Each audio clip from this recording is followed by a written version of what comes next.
Welcome back to the Unrestrained podcast here at the Latino Conservative School of Hard Knocks. And here with, we got a special guest today, but we're going to get through the introductions. Say hi to the people, Ernest. Hey, what's going on, everybody? I'm back. You know, I can't wait to talk about this presidential debate because it was a good one. So, with our special guest here chiming in, we'll be having some good conversation today. So, yeah, let's hit it up. Yep. Say hi to the people, Alfred. What's up, everyone? Welcome. Yeah, and we got a guest today. We got Pastor Raul Ortiz. So we actually recorded this, full disclosure, okay? But fortunately, this has happened, and we did this 10 minutes ago. Yeah. All right?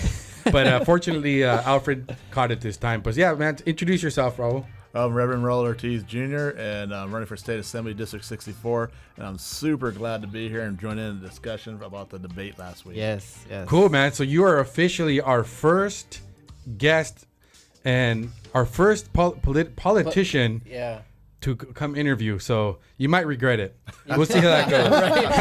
Right. Like, man, I can't believe I did that. Jesus. Right. Yeah. So you guys missed out because the first time around, I told a cool story about a woman that doesn't speak English and has a job at Harco. But we're going to skip that part now because we had a whole conversation about it. But we're going to roll right into this, guys.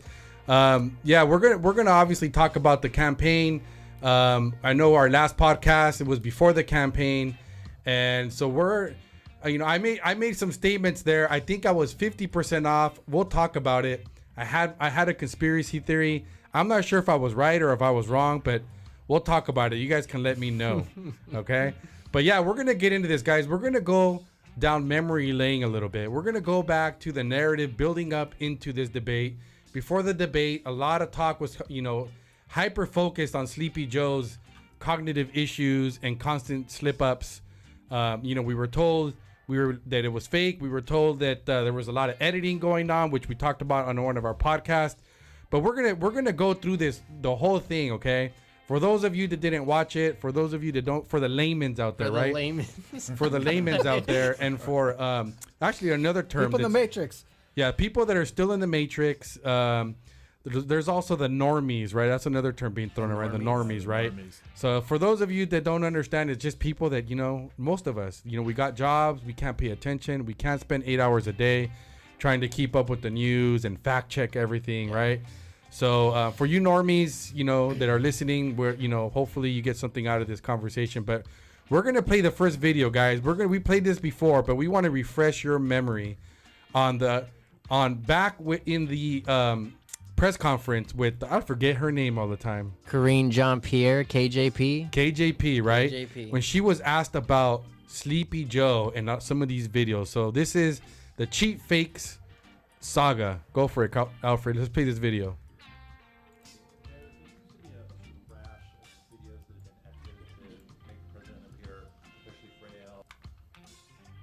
Oh, here we go. It's loading. We can't, it's man. happening, bro. Man, There we go. We can't exit the Matrix. There we go. The White House is especially worried about the fact that this appears to be a pattern that we're seeing more often. Yeah, and I think you all have called this the cheap fakes video, and that's exactly what they are. They are cheap fakes video. They are done in bad faith, and some of your news organization have been very clear, have stressed that these the right-wing critics of the president have a credibility problem because of the fact checkers have repeatedly caught them pushing misinformation, disinformation, and so we see this, and this is something coming from your part of the world, calling them cheap fakes and misinformation. I'll quote the Washington Post, where they wrote about this, and they said how Republicans use misleading videos to attack Biden in a 24-hour period. And to their credit, we have a conservative Washington Examiner did call them out as well, calling out the New York Post. Ironically, several recent cheap fakes actually attacked the president for thanking troops.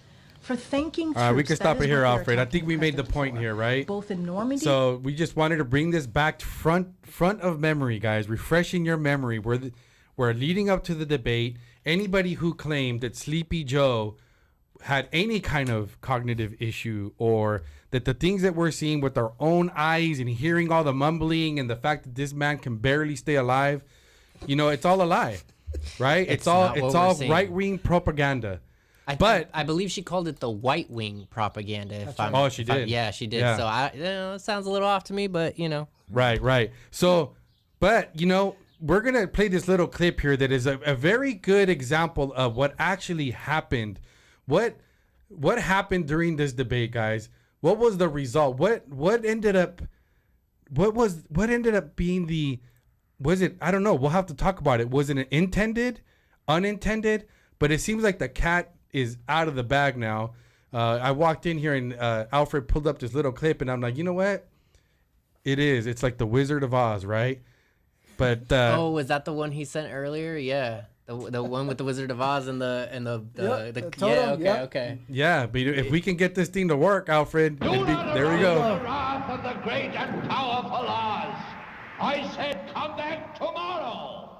If you were really great and powerful, you'd keep your promises. Do you presume to criticize the great Oz? You ungrateful creatures think yourselves lucky that I'm giving you audience tomorrow instead of 20 years from now. Oh, He's like, oh great crap, the Oz cat. has spoken. Oh, pay no attention to that man behind the curtain. Yeah, pay no attention to the cheap fake To the cheap videos. There's Pay no nothing to see attention to here. what you There's see, nothing to right? see Yeah, here. nothing Look to see away. here. Yeah, exactly. Right, guys? So, yeah, let's talk about it, guys. So, we played a little video. I think it's a perfect analogy of what the impact was of this debate. The impact that, I don't know. Do you guys think that CNN expected this to happen? I think the world is a stage. And I think as we look at this stuff, they're very methodical. And you got about several months ago, they were already kind of bailing on Joe. And they were already kind of being negative for the first time throughout his administration. And so really they're just gaslighting everybody and leading up to this point, because Alex Jones actually 2 years ago said that he was not going to be their candidate. And so now you're starting to see how the pieces are coming together. Mm-hmm. And then here his team, which is the Democrat Party really, Mm-hmm. but his team insisted that they have this debate, the earliest debate in our history, because they have to have time. I think it's like a month and a half away from the DNC. Right. So they had to have that time so they can switch horses. Now their team's going to look like the heroes now, because you know they sacrificed this guy in front of the whole world and in America, because they had to show the reason why they're going to switch horses in this race. Yeah. Yeah, so Alfred, my sound, bro. You know what's crazy? Yeah. You know what's crazy though is like Mr. Ortiz just said, it's how it led up to it, right? You know, we could say this months ago, and you know, as for right wing or whatever, conservative, however you may be on the right hand side, whatever. Anyways, you know, I feel like people that are either conservative and or right wing, as they call it, we see, like you were explaining last time, like there's things that you've been in this so long that you see things ahead of time, right? So then you look at this, right, and you could see this months ago to be like, okay, CNN slowly, but then what kills me is that people are like, oh, well, that's just a conspiracy and you're just a conspiracy theorist. It's like, well, you know, a conspiracy, yeah, I mean, if I was crazy and then just none of it came true, I could totally understand why you think I'm crazy. Yeah. But when you start stating all these facts that, I mean, they're facts before they're even proven to be facts. So then once they get to that point, they're like, oh, hey, and then like Mr. Ortiz said, like the pieces start connecting. And when you see it, it's like, dude, how do you deny this, you know? Yeah, guys. So I just want to compliment on how good your sounds is, Ernest. It's every time. You guys sound really good, and I was sounding really good until now. I start talking, and I don't like the way my sound is. But anyways, So last podcast, I had this theory, right? Thank you, Alfred. I had this theory about like the rules, right? And how I was talking about how they had a monopoly and they can control what we see here because they're the only ones in the room. Yeah. right? So I actually was surprised, guys. I have to be honest. I was surprised it was that bad. It's kind of strange. I know everybody talks about, like, you know, we knew he was messed up. We knew but his first words right out the gate, Alfred, I expected him to maybe start good, but actually kind of start maybe kind of, you know, waning down as the debate went on. But I did not expect, like, the first, what was it, the second or third word out of his mouth was like, what did he just say? I'll be honest, you're very optimistic on that, because I went in 100%. I'm like, dude, this guy's gonna bomb. I just want to see how bad it is. And out the gate, he was just terrible. Guys, you know, remember, I was thinking to myself, they're gonna harness all the medical experts and drug the heck and get this cocktail done, to get this guy dialed in. Yeah. So was I wrong? Did they not drug him up? Oh, they left him to hang and dry and just crash and burn on his own. Yeah. I was even thinking maybe they might just put the whole mask on and have a double in there. Yeah. And but then once he came off, like you said, the first few moments, and he was so bad. The table I was sitting at, the watch party was at. I told the ladies there, hey, you know what? It's exactly what they're doing. They're sacrificing their own so they can have the excuse. So everyone, now he's on public display. Yeah. There's no way to doubt it now, except, you know, Obama, Newsom, Jill, they're just selling it because that's their part. They got to play that part to sell it. So it looks like there are some people coming to defense, but they're all in on it. And I think the exact same thing. I think it was set up for months ago, because I mean, you can't really deny the fact. Even, I mean, okay, like, take a look at us here right now, right? If you were slowly just like started making stuff up, and I'm like, dude, what are you going on? I'd be like, hey, Alfred, I think we might need to, you know, I don't know, but like Mr. Ortiz said, I think that they put him up on display to say, hey, you know what, world, you guys have been talking about how he's not cognitively there. Yeah. Okay, so now we're gonna go ahead and prove your point in a sense, but then we're also gonna be the big time heroes, like you were saying, to say, hey, you know what, we're gonna ditch this guy. Let's bring in someone fresh, someone new that is going to be our knight in shining armor type of guy. I guess I have to say I'm surprised that I think you're right, Raul, and I'm gonna start asking Ernest that you address me as Mr. Isaac. It's because he's a pastor. I'm feeling left out. He's a you know. Bro, then why don't you call him Pastor? Oh, I could. Raul's Pastor Raul, or just call him You know what? Raul. I could. Anyways, First it's the mic, then it's the mic, camera. everything. Now The camera. I'm telling you, man. Well, you know what?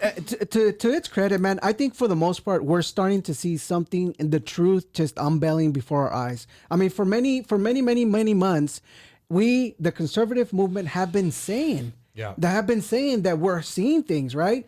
We played the first video where you all saw that KGP started with that whole nonsense about chief fakes, right?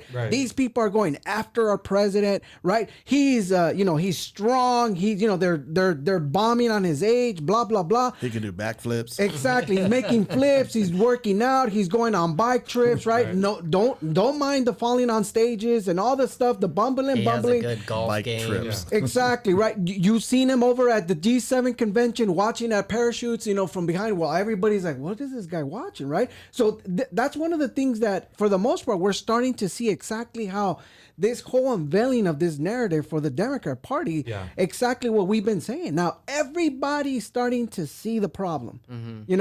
Everybody's starting to see it. Now you're starting to see the donors see it. First you have the right-wing media, right, talking about this, right? Yeah. They were the ones who are making these cheap fake videos, right? And they're the ones but guess what they do? They try to attack, silence, anybody that thinks any different, right? Because that's what they did right there in that video with KJV. John Pierre, right? She went after the right-wing media, right? Because we don't want them to talk, to give their own opinion about our gladiator, right? He's in the best shape ever. But that's what the problem. But you see, it's like excuse me, Pastor Ortiz was saying is that it was. See, I got you there. It's like Pastor Ortiz was saying is they were using him as the sacrifice, because then here's the thing: if they go ahead and sacrifice him live on stage right now, they can say, hey, you know what? Our guy isn't as good as we thought he was. We deserve a substitute. We whatever rules we need to go through in order to get a different person. Now they have an excuse to go ahead and say, hey, we can't run this guy because he's just terrible. So now we need somebody more cognitively there, and then that gives them a reason, which then now, you know, whoever decides that, it's going to be like, hey, you know what? You are right. Your guy can't run anymore. We need a substitute. So you guys need to find someone within the next 5 months in order to run him, and then go on from there. Yeah, let's play this clip. So this was after the debate, and let's play this real quick. Unedited, this was right? Confirmed. So this is I'm gonna comment on this because you know, I have a lot to say. So I'm trying not to make this longer podcast, because if you guys leave it up to me, I got so much to say about this whole thing. Let's do it. But let's press play here. This was after the debate, guys. I'm sure some of you guys have seen this, but this is how this whole thing ended up. Check this out. So there's no sound on this, but so we can go ahead and talk. But it's just interesting to me, guys, because well, I think there's different theories you can have, but I think the most logical is that they left. You're right. They left him up and they hung him to dry. I guess the reason I'm saying I'm shocked is because you never see the left turn on each other. No. The Democrats always stick together. This is the first that I can think of, Raul. I don't know. You guys can correct me, where they've actually, I think you're right. I think they abandoned him. They totally abandoned him. They didn't. I don't know. Do you think, first of all, I want to say, I actually did like the format. I did like that the whole mute thing. You know what? I'm gonna eat my words, because initially I think one of the things that I said in the previous podcast is I pretty much handed over that, why are we gonna give a debate to a failing network, right? Which was CNN. We all know who CNN is, right? They're the ones who were proclamating. They were the ones who were going after. Remember when Don Lemon and what's his name, Chris Cuomo? They were going after everybody that was, you know, taking the dewormer. Remember? Yeah. You guys remember? This is the same network that was having these discussions, pretty much pushing their narrative about, don't do that. Just take the code. Just take the shot. You know, take the shot, right? But you know what? I'm gonna to be fair, right? I'm gonna take back what I said. I really, really liked what CNN did. They were very organized. They tried to help him, but I don't think they could. I think the rules worked against them. Yeah, I think you noticed several times during the debate when he had his 2 minutes, he started to like get fumbly, and you can tell he was losing it. Yep. And so then all of a sudden, one of the reporters would jump in, or moderators would jump in and say, "Oh, your time," or "You're done." Yeah, thank you. Like as if you said something that makes sense. They basically gave him a standing 8 count. Is what they did. I feel like with that portion, they decided to, hey, let's cut him off before he says anything worse. Yeah, And they were just like, no, done. obviously The standing 8 count. Yeah, they tried. And to your point, this headline I was just reading. So this is a theory. This is one theory. Did CNN, and this is why I say this, did CNN turn on the Democrats? Did they okay, because put it this way, supposedly, I'm reading this headline, Trump-Biden debate draws 51 million viewers, most watched event in CNN history. Wow. That's right. So CNN they're dying, guys. They're a dying network. So it's self-preservation. Yeah. Because they need Trump to win. Yeah. I don't know. That's a theory. What do you guys think? no, I'm wondering if Biden and his team, maybe not the Democratic Party as a whole, right? Because I know there is articles like the New York Times immediately came out right away. I mean, instantly. What happened after the debate, right? It was like a button was pushed, and the button was like, okay, guys, game time to actually now start the replace Biden narrative, right? It was like immediately. Yeah. And some of these articles are claims that they were written like the day before already, right? In anticipation of this. So I'm wondering if the Democratic Party and CNN kind of teamed up against the Biden administration. I'm wondering if the Biden administration, much better, the Biden administration is the one who was caught by surprise by all of this. Because, guys, we've never seen this before. We've never seen the reporting that you're getting right now. You're getting honest news.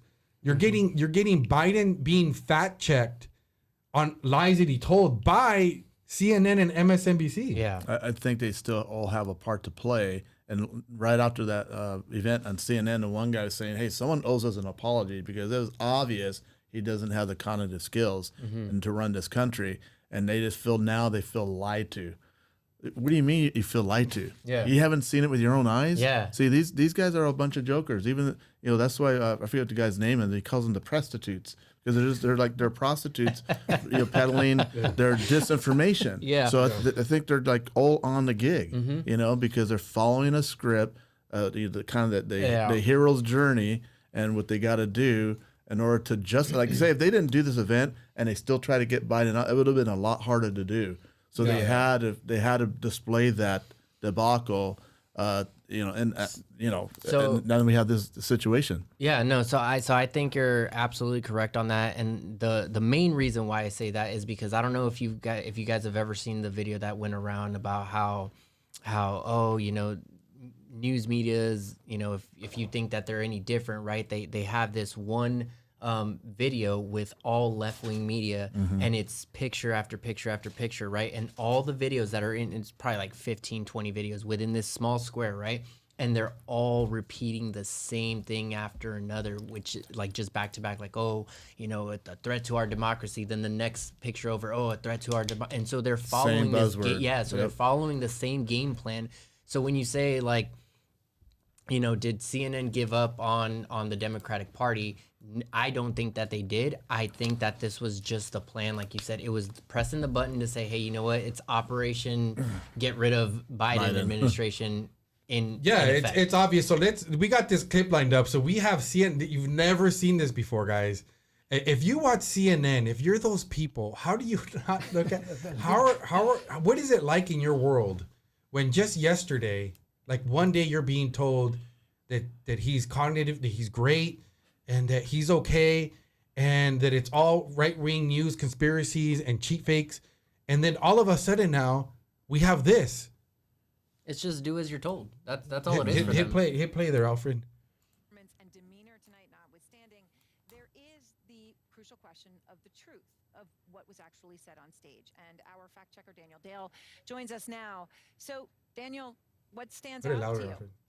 What stood out was the staggering number of false claims from former President Trump. On first count, Aaron, I counted at least 30 false claims. Now, President Biden also made false claims, at least 9 false or misleading statements on first count. I'll give you some of them. He said he's the only president in a while who didn't have any troops dying anywhere in the world. Troops have, of course, died on his watch. He said he's put in a $15 per shot cap on insulin and Medicare. It's a $35 a month cap. He said it's a $200 cap on overall drug spending in Medicare. It's $2,000 a year. He said the border now has fewer crossings than when Trump was in office. That's generally not true. He said, or at least strongly suggested, unemployment was at 15% when he took office. It was actually 6.4. He said Trump wants to get rid of Social Security. Trump doesn't. He said billionaires pay 8.2% in taxes. It's much higher. He said Trump told Americans to inject bleach amid COVID. We know Trump made foolish comments about scientists studying disinfectant injection, but didn't frame it as advice to people. And Biden said the Border Patrol endorsed him. No, its union supported the border bill he'd supported, never endorsed him himself. In fairness, the president did appear to clarify that one.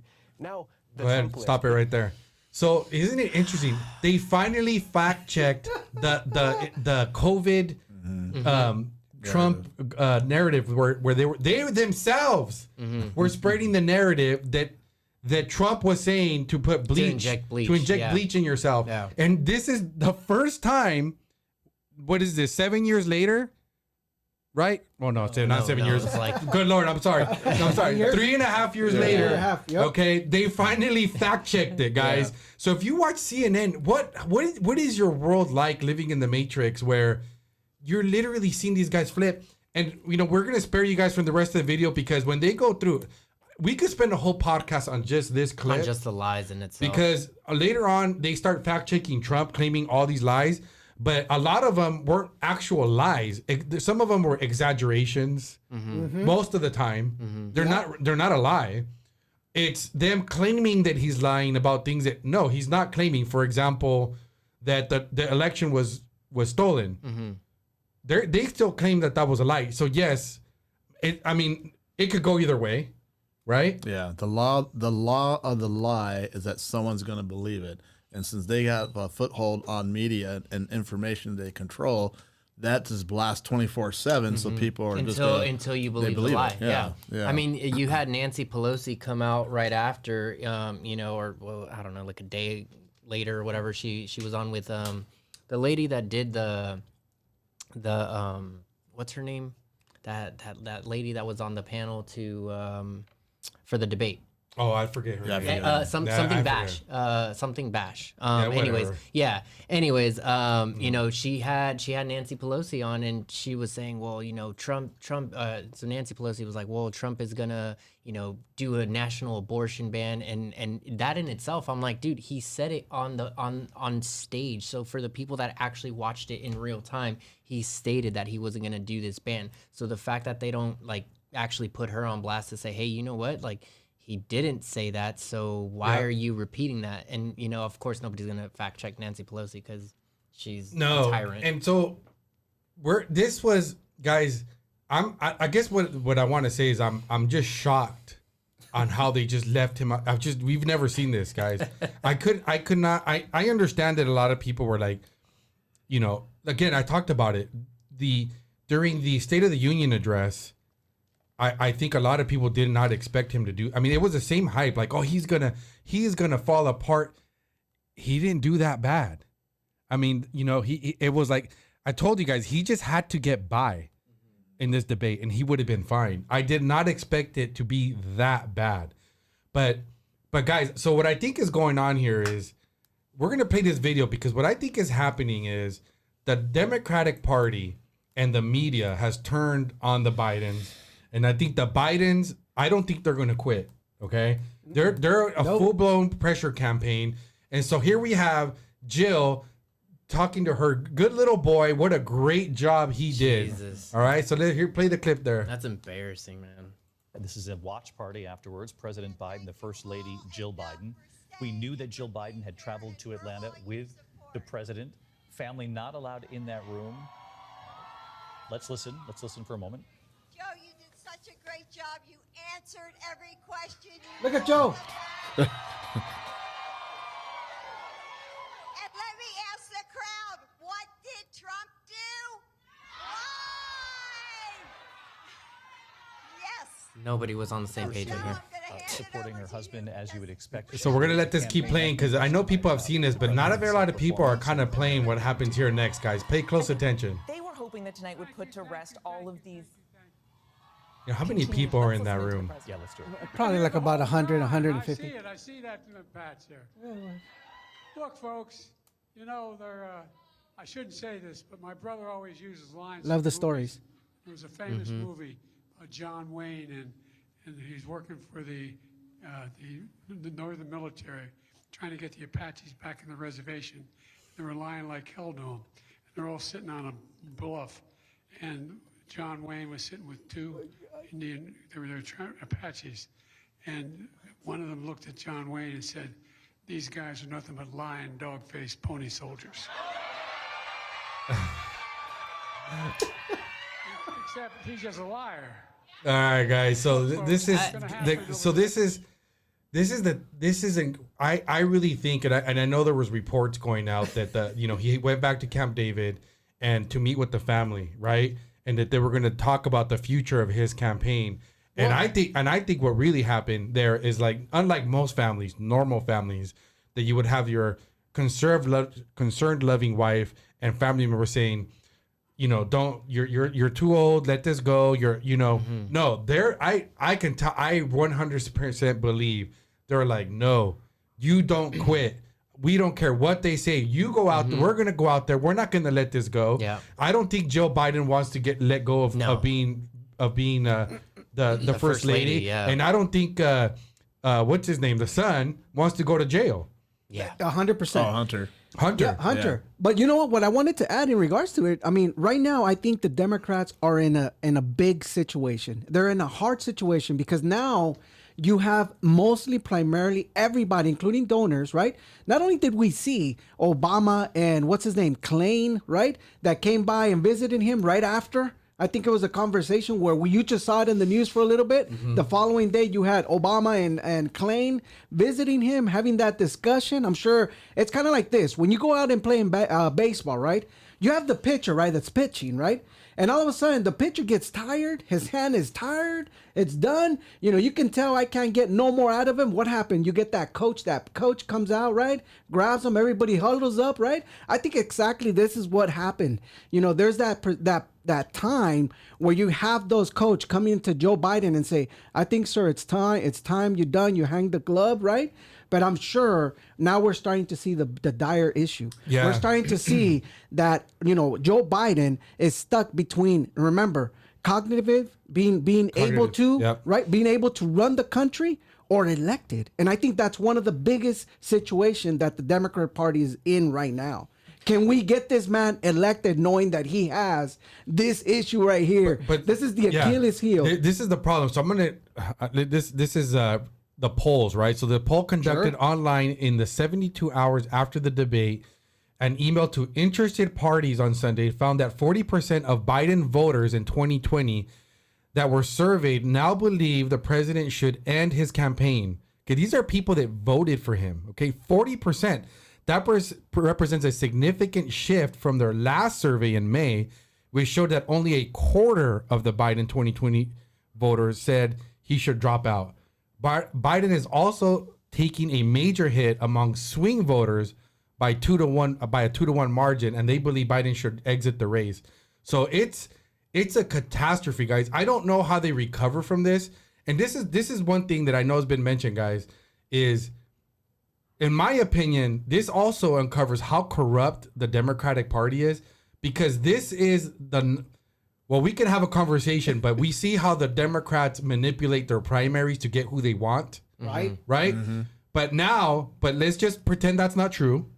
Let's just assume that Democrat primaries are legitimate and truly represent the vote of the Democratic Party. This is who they voted for, guys. So why are you going to subvert the will of the people? Democracy. Right. So isn't this kind of election interference? By them now calling for him or trying to replace him, you're now taking away the will of the people. Yeah. Mm-hmm. Do you agree? No, yeah, I see your point. You see that? Isn't it interesting that you have a party basically now going to decide, no Democrats that voted and this is who you wanted, right? This is who you actually voted to represent your views in the party. The 81 million. We don't like it. I mean, again, did the people not realize that he had cognitive issues? And if they didn't, doesn't that tell you something about the Democrat vote base? Yeah, it does. Right? It does. What does that mean, guys? What does that tell you about people that are Democrats? What does that tell you about the Democratic? Blue. It's vote blue no matter who. Right? Yeah. Mm-hmm.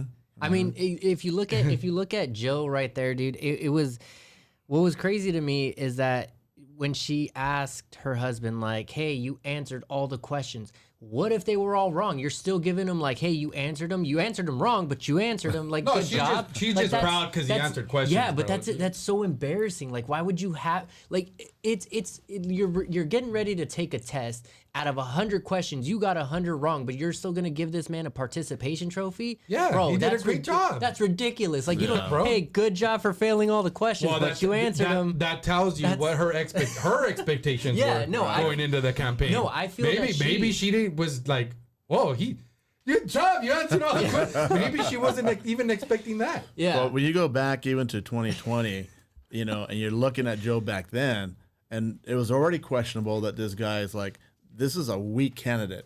And yet they ran their weakest candidate and he stole the election. They didn't care. They told you from the very beginning. Back in 2020, they told you in July that they were not going to let Trump win. Pelosi talked about that. A lot of Democrats were talking about that.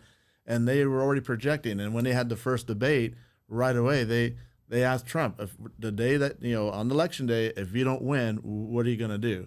Why did they ask him that? So they were already telegraphing what's going to happen. So they picked the weakest candidate and yet they ran him through and they got him through. You know, the actual vote count from other truth media sources was 100 million to about 26.6 million. That's the true numbers that Biden got.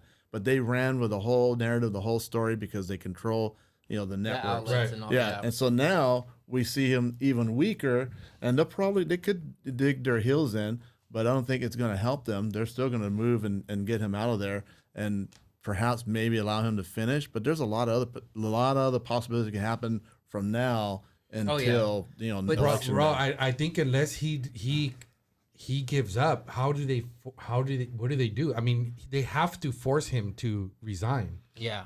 And I don't know. They make a lot of stupid decisions. Joe Biden is known for making a lot of stupid decisions his whole career. Yes. Yeah. I mean, who's to say this is just? Why would we assume he's actually going to make a smart decision here? And you know, I've just been thinking about what you said, because you're right. You know, Alex Jones did predict this. Man.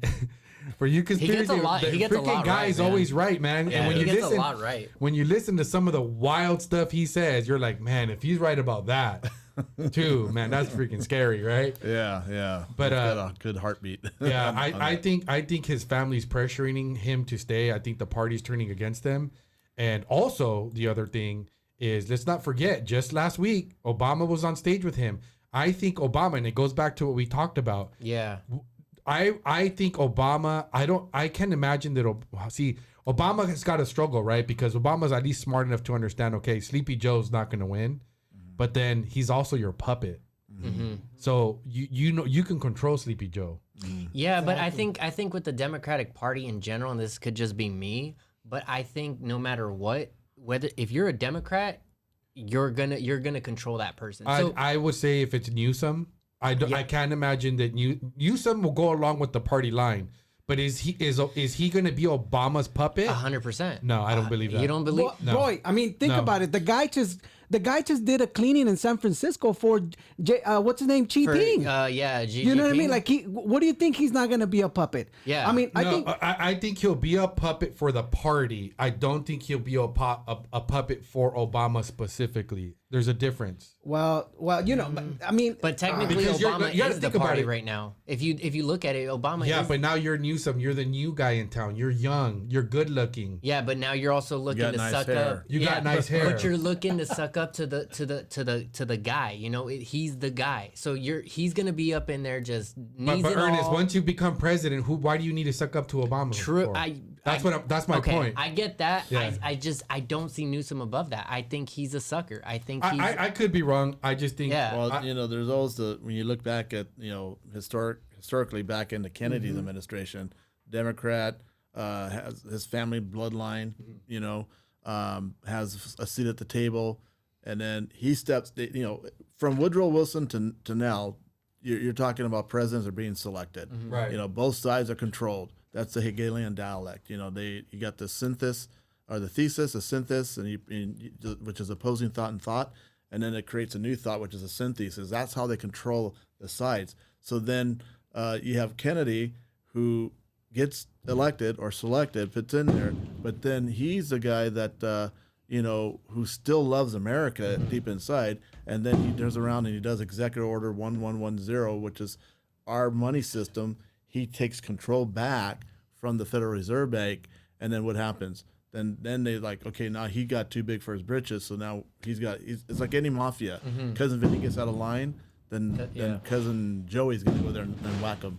So. Oh man, Alfred, they're bombing early, but this is actually sounds like a new a closer attack than normal. Yeah, it is. We're in Iraq, man. Listen, we're close to the trenches, bro. We are here close to the trenches. Right. But the front line has advanced. Yeah, dude. We are closer to our location, guys. We're gonna stay online just as long as we can before they get here. Exactly. That's We're right. gonna do it like Bannon. You know, he's gonna stick around to his last show, bro, before he turns himself in. But yeah, man, you know, let's keep the conversation going, because we're gonna do we want to give some time for Pastor Raul Yeah, to, of course. Hey, you know what? Before you get started, bro, I think one of the things that we're starting to understand now, and again, this is just an opinion because I'm seeing this all along with conservative podcasting commentators that are going around and saying, "Look, we are finally seeing exactly who the Democrats are." Right? They're not the party of the people, right? This is now considered the new party of the government. And the reason why I say this is because listen, Biden is not the one running the country, okay? Everybody knows that now. For many times, conservative commentators have been talking about this. We've been saying this. We've been saying, look, there's no possible way that a man is so much as Biden with 81 million votes is running the country, right? Yep. And now we're starting to see that this narrative is playing out. We're starting to see the truth. Yes. We're starting to see now who's in control. Now we're starting to see that this is exactly what the government wants. You know, they don't want a government that has to have an accountability. They don't want nothing to say to the voters, to the people. This is not what they want. They don't want people in office that are going to be beholden to the people. 100%. That's what we're witnessing right now. This is what this whole thing is about. You're witnessing in real time. They're unsatisfied with their candidate and they're looking to replace them. Okay, but let's get to this video here because we could keep going. So now in the aftermath, guys, KJB has to face the music, right? Remember, we're taking you guys through the little bit of a timeline here. We started off in the beginning.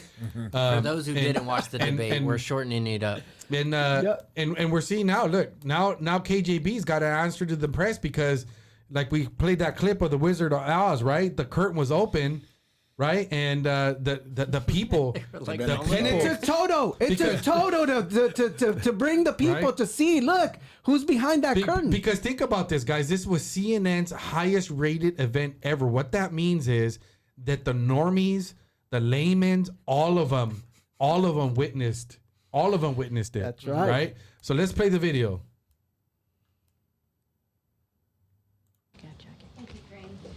The administration strongly criticized the media for clips showing the president appearing to be confused, freezing at times, and you called it cheap fakes, misinformation, disinformation. In one case, even implied that it was the product of artificial intelligence, calling it deep fakes. Do you have any regret over using that language? Not at all. Not at all. And let me be clear, it was a certain part of the media. And, I mean, you can speak to this better than I can. A certain part right of the wing, media which was doing this. And look, independent, mainstream fact checkers in the press and misinformation experts have been calling out cheap fakes. And at the end of the day, they're fakes. That's what they were, targeting the president. They had said, the reporters and these misinformation experts said that this president was being targeted. And what we did was echo them. That's what we did. And look, we'll certainly continue to call that out. Oh, and okay, stop it. Didn't come from me. No accountability, man. So she's blaming the misinformation experts. Yeah. Well, right? Nobody, that's right? Nobody. Thought police. Right? Orwellian, 1984. Isn't that, I mean, are you guys catching that she's blaming the experts and they just repeated what they told her that, you know, that there's cheap fakes. So now the narrative is changed. I don't know if you guys caught this in the beginning. Her mannerism, she was just like, oh. Yeah. Right? And because she knew it was, I mean, she already knows look at her face. She only believe what she's saying. The way you stopped it, absolutely. I mean, look at her face, guys. Like, this is just her finishing a statement where she's telling, her response is, we were just echoing what the experts, the misinformation. Do you guys believe there's such thing as? Do you guys remember? Is there a school for misinformation experts? 100%. How do you become an expert? I think CIA and disinformation. I would consider myself a misinformation expert. 100%. Remember, this is all started with what? This started with you gotta trust the science, the experts. Remember, remember they drill it to you. Yeah, and this goes. If you look at as far as like. Information, the flow of information, and whoever controls the flow of that information can steer the minds of the people. And so when you go back to, I think it was like around 1917, 1918, 1919, around there, just before the formation of the CFR, the Council of Foreign Relations, one of the objectives was that they had to get control of all media sources because they knew the ultimate goal was to bring about a one world government, and so they went on that quest and they got then they started CFR, I think it was like 1921, and then after that then you had Operation Mockingbird in the 50s 60s where they're further consolidating. Now you have like 6 corporations that own over 90% of all media. That's crazy. See, and so like what I got from this personally, this is, so I was never too big into politics until probably 2016 because I started seeing all this bull crap going on with the Democratic side. So my biggest thing is accountability. If you do something, just own up to it. It's not that hard. I don't know who that lady is, the one asking the question, but I've heard her a few times. She's awesome. She asks, other than Peter Ducey, top notch. But if you see what she was asking, she simply asked, will you basically take that back and kind of just own up to it, or however she put it. She just goes ahead and runs with it, and it's just like, well, no, I'm not going to take it back. I'm just going to push forward and keep going with the lie. So she doesn't even own up to her own words, and then tries to pin it on the experts that fed her the information. So to me, it's just like the lack of accountability on one side in particular. It's stunning, man. It never goes away. It's on and on and on and on. Lie after lie after lie after lie. I mean, and to all this, bro, and this all happens, since the beginning. Remember, since he took on office, what was the first thing that happened? Afghanistan. Remember the disastrous pull out of Afghanistan, right? We had them. Remember, in this debate, he says no Americans have ever been killed. What about the 15,000 people that were left behind, including the people that were helping them, with the Afghanistan issue right there? They had people, families, the core administration working together. And you know what, Alfred? I'll be 100% honest, man. As me and you were watching the debate, right? Yep. I as a prior service member, when he had stated that no troops have died under his watch, bro. I specifically was speaking of, or when I was thinking about this, it was those 13 service members that had died. And to me, it's insulting, and honestly, it right down just pisses me off. Because it's like the fact that you're up on stage having a debate and then you decide to have the nerve to say that nobody died under your watch as a president when you had such a terrible exiting from Afghanistan. Just the whole thing was terrible. I mean, here's a commander in chief forgetting the memories of those who had died. Exactly. So that's where it bothered me. And then the fact that like KJP couldn't even say the service members afterwards. She was just coming up and she's like, well, yeah, those people that died, not those people. It's service members there defending, America. They're out there for a reason because you guys put them there. And the fact that you guys can't even recognize them as such, honestly, it's insulting. And it just downright pissed me off. Yeah.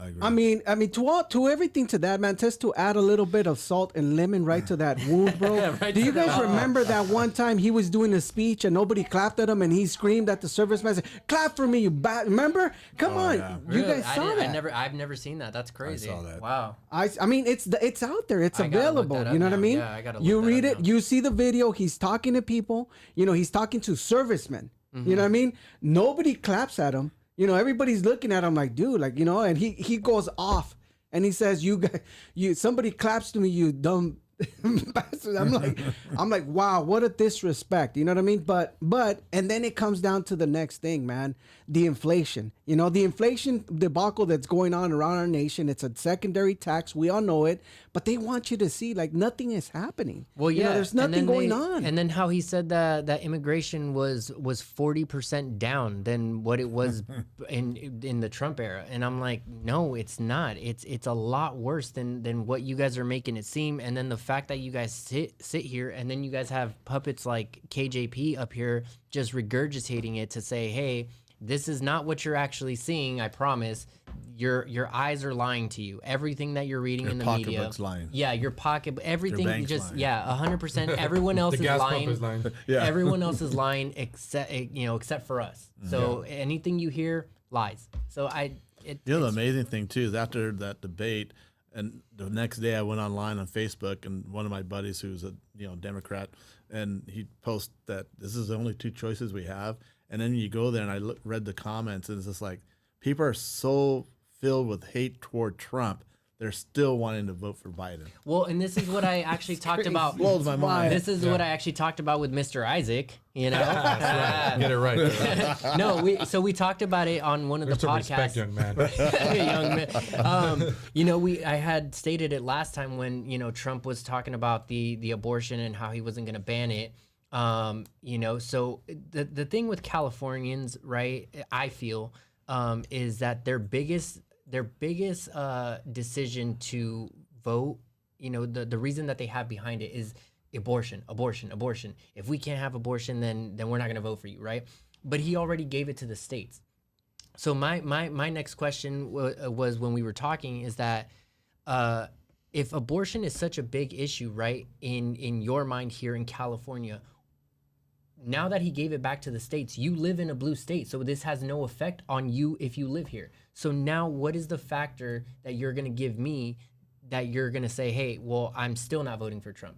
So ultimately what I see is that you just dislike the man wholeheartedly, and no matter what he does, he can lower your taxes, he can do whatever, up to 100% of whatever he does on anything, and you still won't vote for him because of your hatred for him. It has nothing to do with his policies, and it has everything to do with your feelings. And this country doesn't need your feelings to be involved in your politics. Like, everything hurts sometimes. I get it, your pocketbook, whatever the case may be. But in this particular situation, your feelings have no room for where we're going with anything in our country. We're on the verge of World War III. Yeah, exactly. Last Wednesday, the talks for nuclear war between Russia and America did not go well. Mm-hmm. It could literally be within the next less than 90 days now that can happen. Yeah. And that's a strong possibility, especially because we're going into an unwinnable situation for the Democrats. Yeah. So that's another thing that they throw in there too.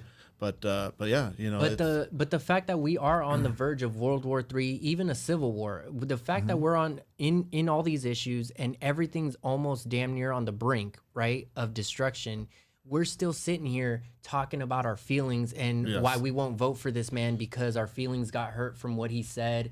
5-6 years ago. It's like it's locker room, locker room talk, whatever the case may be. But you shouldn't be having your feelings involved when you're trying to make smart decisions to run a country. That's just the problem is that unfortunately, when it comes to the reading skills of the average American, it used to be 7th grade, now it's down to 5th grade. Yeah, and so it's just a methodical way they just dumb down Americans to where we're at today at this stage in our history, and then. As they affect the minds of the people, the mind virus that takes place through the information through mainstream dinosaur fraudulent corporate controlled media. That's what's going on. We've had a steady diet since the time we were little, growing up, listening, the black hue, which is occultic in and of itself. Then the messaging, television, while they're telling their vision, broadcast, they're casting their spell in a broad way.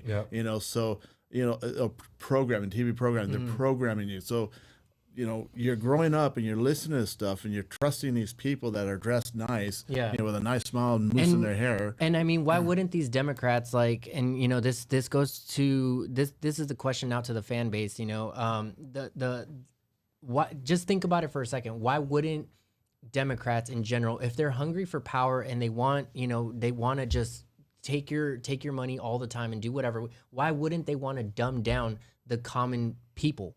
The dumber they are, the easier it is for them to control. Yep. They don't want free thinking people like us here where we're just thinking outside the box. Yeah. So I'll make a last comment and then we're going to move on here to have some questions here for Pastor Raul Ortiz. But my final thoughts on this is we'll see what happens, guys. It's interesting that they're so bold. They are going to take away the vote of their own voter base. This is evidence that it's selections. They are going to select somebody because they don't like who you guys voted for, Democrats. And so now they're going to put someone else. And not only that, this is evidence that they successfully deceive their voter base because they were successful in letting you guys voted for this guy twice. You voted for him for president and you voted for him as a nominee. Mm-hmm. And all of us out here that knew he was out of his mind and is a walking corpse, you know, I'm not saying I was surprised at that it happened. I was surprised that they left him hanging. I was surprised it was that fast. So that's what I mean by that. So at this point, they can't hide it anymore. The cat's out of the bag, and it'll be interesting because they're going to convince you, and I'm confident many of you Trump haters are going to be convinced to support whoever else they support. Okay, and the reality is there's no difference between Sleepy Joe, Newsom, Michelle. Their policies are all the same. Mm-hmm. Okay, guys? The only difference you're going to get is, in other words, Sleepy Joe is the same as Obama was. It's just Obama was better looking and spoke well. He was okay. articulate. He was articulate, but it's the same policies. Sleepy Joe is leading the same policies, same ideas. You're going to get the same thing, okay? The problem is now he just looks terrible. But that's where we'll leave that, and then we'll see what happens for the next podcast. We'll wrap. But we're gonna take some time here because I've always wanted to interview a politician, and I've always got to myself, man, someday. Preacher. Yeah, Someday. True. You are a preacher. You're trying to be a. You're currently not in office? Am I right? Correct. This is only my second time running. Okay, because I remember grassroots. So Grassroots. That's right. So backstory on this is that. Alfred sent me a text like, "Hey, we're gonna have a guest. Is that cool?" And then he gave me the name, and I was like, for some reason, first I thought Raul Reese, but then I read it again. He's like Raul Ortiz, and I don't know how I remembered that name, but we met one time, and I told a story about when they were trying to open the wellness center. Well, they did open the wellness center, right? Yeah, well, so now you're messing with. Okay, yeah, so yeah, they were Planned Parenthood, and we went down to the school board, and I actually met him there. So he walks in here right now before we pot, and I was like, interesting that I kind of knew that's who you were, but once you walked in, I was like, okay, I know this guy. So we met before, man. So yes. you were out there with the people. You were out there speaking out and trying to speaking to. Like we described, I actually talked about in the podcast that there was majority women there, right? And it was pretty close to an even split, but there still was a majority. But I was surprised how many men showed up. Right, it was a lot. Right, and I've talked about this that the men we need to step up. Yes, and the women are out there actually in the front lines, and yes, there was a lot of men there, but I was one of a few men that actually went up and spoke. At the microphone. Yeah, I know I spoke too. And it was a lot of mostly women speaking. And they were upset. But yeah, man, so tell us again where are you running? What district are you running for? So I'm running for District 64. So I represent La Habra, La Mirada, South Whittier, Santa Fe Springs, Downey, Bell Gardens, Bell, and Cudahy. So 9 cities in total. And it's a unique district because it's a newly formed one. It went back in 2022 when I first ran. And so I have 8 cities in LA County and then 1 city in Orange County. So because of that, I had the opportunity to serve on the LA GOP and on the OC GOP as an ex officio, and then also a delegate for the California Republican Party. Yeah, so I remember having this conversation with you because I'm also, obviously I'm a believer. And at the time, you and I were talking about my frustration with the church because I feel like the church isn't speaking out enough, right? Correct. This whole mentality of like, we're gonna preach the gospel, which is obviously the most important thing, right? Is the answer to everything. So don't get me wrong, but with that said, I feel like the church can walk and chew gum at the same time, and I think that the reason why liberals have been able to just basically run us over is because the church has kind of stood silent. And they want to stay away from politics, and I'm not saying that, we should go to church and have, pastors there. I don't know, how would you describe it? Well, I would say, just speaking on it, but I think there's a healthy balance.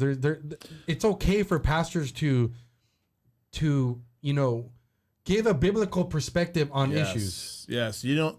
A pastor doesn't have to take a side of saying Democrat or Republican, because it's not about Democrat or Republican or independent. It's about your biblical values, your Right. biblical worldview, and if you come at it that way and you're vocal about it, because the bottom line is, I know churches and they say they don't want to bring politics in the church. Have you been involved in church politics? Right. It's dirty. Right. It can get dirty and hurtful, you know. So we're called to be the salt and the light.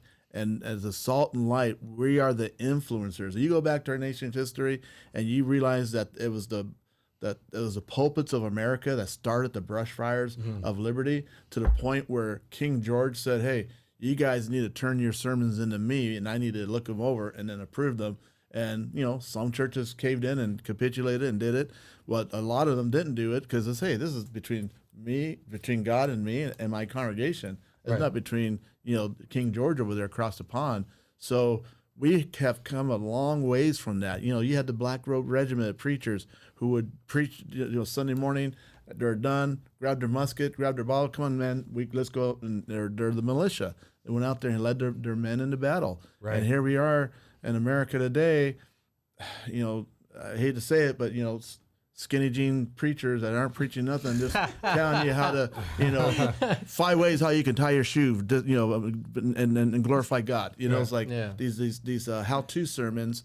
Some of them are good. I give them credit for some of them, but you know, if the pastors don't stand up and teach their congregation a biblical worldview and tie that into world events and what's going on. Right. That's why we're losing it. Praise God, a lot of them are starting to wake up now. Yeah, no, 100%. I agree with everything you just said. I think we had that conversation. I'm trying to remember, but I remember talking about it. To me, the difference is that, you know, because you go to church and you hear pastors say, you know, the church needs to wake up, right? Or, you know, but, you know, what does that mean? See, I don't like vague statements like that. Like, I'm a kind of person that, like, I need to know, when you're telling me the church needs to wake up, like, what does that look like? Right, yeah. You know, it's in the discipleship as you present the gospel and preach the full counsel of God. And you know, when it comes to life, I mean, and that issue of you know, celebrating life, then we can teach that and let the people know this is, you know, that life begins at conception. When you look at the Bible and how the Bible says how we're fearfully and wonderfully made while we're in the womb, Right. and how even when Mary came to Elizabeth to announce the Lord's birth, you know, John the Baptist left in her Right. womb. You know, so there's life there. There's conscious life there. Right. You know, and so we come in at that point and we teach them solid.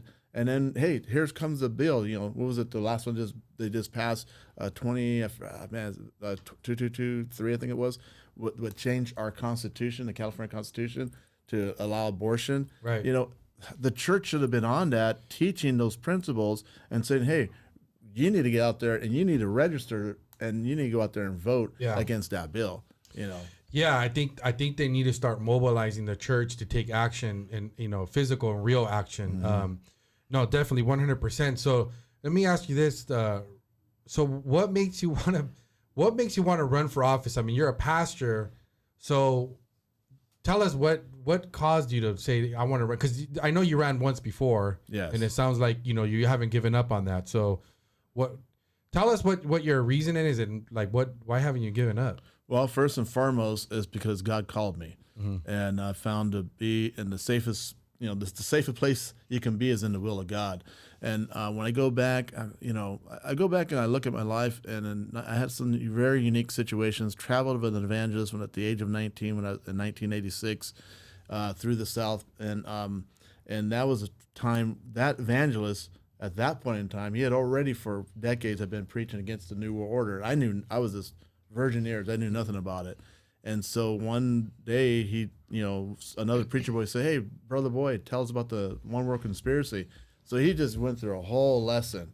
And from that moment on, first that day he regurgitated so much information. I was so discouraged, you know, it was depressing. It was hopeless.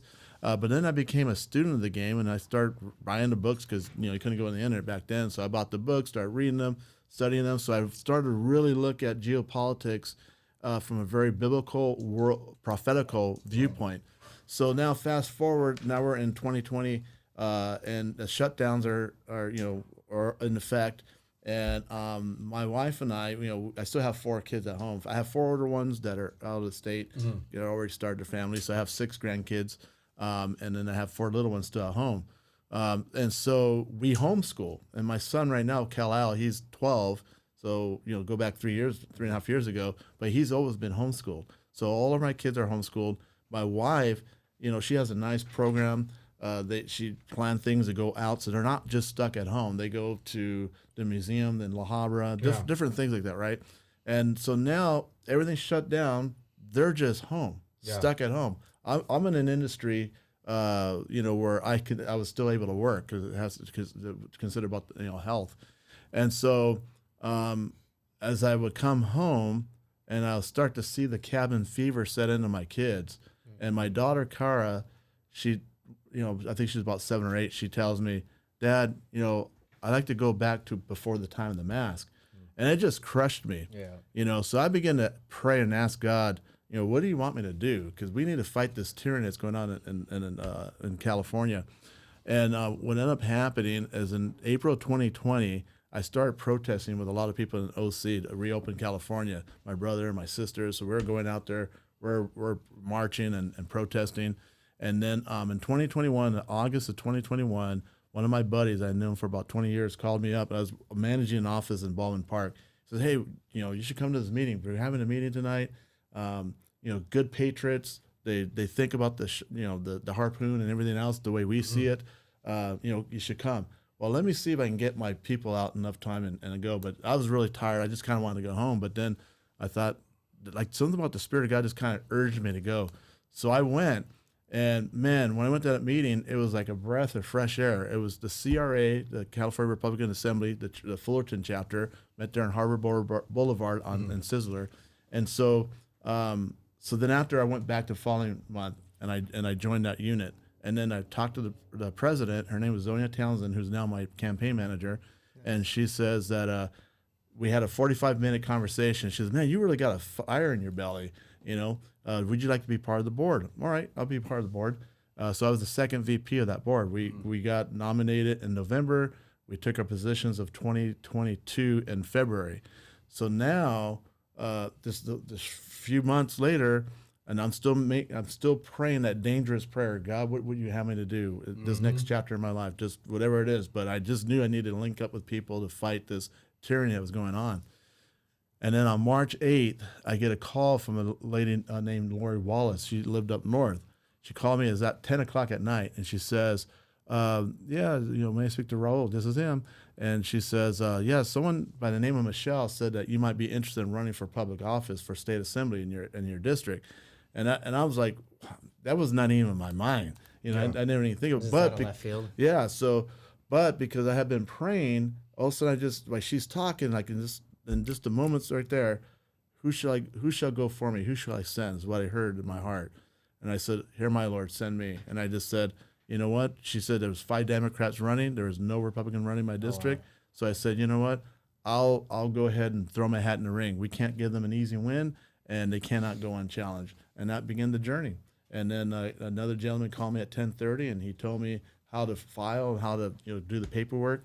And I had to go from Gardena, because I had my office in Gardena at the time, to get to the registrar's office in Norwalk, and then do the paperwork on, that was March 9th, and then I had to get 60 signatures before that Friday, because the deadline was March 11th. So March 8th and March 11th, but God just brought people in and opened the doors, and we got the signatures, and we got on the ballot, and then that began the whole process. So initially when I got involved, it was because of the tyranny I saw, and we were going, I wanted to link up with people to fight what was going on. And now, the 2 years later, I just figured, well, God didn't open the doors then. He's just moving the time calendar a little bit further.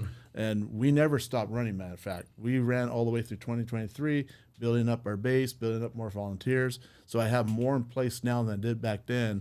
And now we're sprinting to the finish line now. Nice. So who's running against you? I mean, or you don't have to say names, but how many people are? Well, it's the incumbent now. The incumbent now, okay. Yes. So the incumbent, she was a 2-time mayor of Downey, and so my district is what's known like a 3-to-1 district, which is a 3 Democrat votes to 1 Republican. So in 2022, in 8 months, we turned it into a 1.7 to 1. And then after the primary, this last primary, it's now 1.3 to 1. So we closed the gap. Nice. Okay. We're right there now. And God has just been stirring people, especially in Downey, where her home city's at. Okay. I mean, a lot of people are starting to come out in Downey for supporting us, and so we're building an army down there. Nice. And so, we're gonna take this. God willing, we're gonna take it. We're gonna, I'm in it to win it. I don't give up, and so.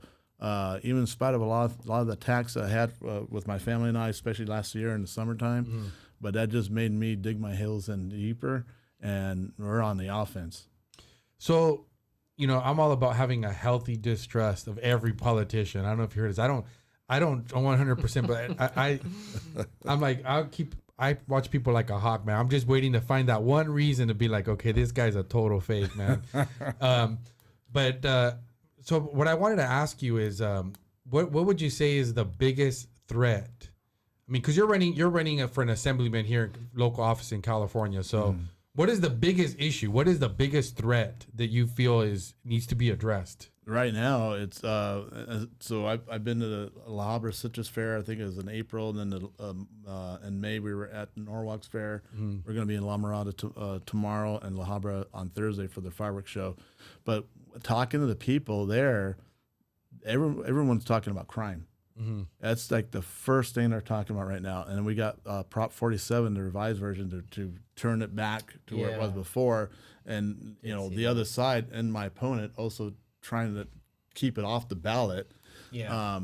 So they're to be soft on crime didn't do anything but make more crime. Right. And and I experienced that at my office when I got earlier I told you I got the 8 Cali converters stolen. And and even the city of La Habra, I mean the Walmart there on Beach Boulevard and Imperial, they're smashing grabs there in the Sam's that's just the same parking lot. People are just walking in and taking things out. I mean it's just gotten so bad. People are not safe. They don't feel safe, and the average Californian wants change. And then the second thing after that is going to be education and how they're coming after our kids. I did hear, I believe it was yesterday or the day before, where they're trying to take Prop 47 and then, after they couldn't successfully take it off the ballot, they're going to put it on there, right? But they're also putting in place another, I don't know if it's a prop, but they're basically trying to reword it so that initial Prop 47, the way you answer it, it's gonna basically clash with the other form of how they're wording it on the ballot. They're gonna gut and amend the 47, or they're gonna put just a whole nother proposition. Yeah, they're gonna put a whole exactly. They're gonna put a whole to cause confusion. Yeah, exactly. So when you're actually voting for Prop 47 to say, hey, you know what, let's be hard on crime, then that next question is gonna be like, hey, do you support this? Because if you do, it's gonna be whatever. And sneaky. It's actually exactly. So I thought that was kind They of do that all the time. Well, they do it all the time. Yeah. Well, so for those of us like myself that don't follow California politics that closely, what is Prop 47? Oh, it was a bill that I think it was 2016. I think it took a felony down to a misdemeanor. Oh, that's right. Okay. Yep. And I think that's where you get the $900 or $999. Yeah, and Newsom's wondering on a team's call why he's being blamed for the crimes. Did you see that? Yes. Yeah. Yeah, it's pretty funny, right? Yeah. So I mean, obviously I live. I'm not going to say where I live, but I'm not exactly in your district. So you didn't mention my city, but I'm bordering my city. But obviously the homeless situation is ridiculous. So lifelong living in the same town, my whole life, my wife was born there. My kids, we raised our kids there. And up until the last, I don't know, what would it be like maybe 4 years now?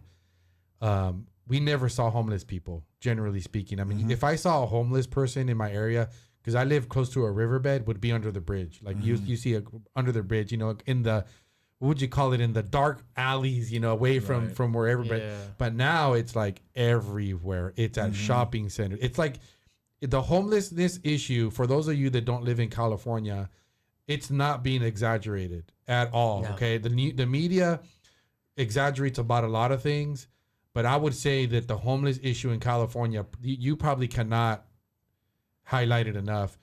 And so, guys me and my wife just yesterday were driving down the road, and there was a guy with his pants down, butt naked. Oh my God, dude.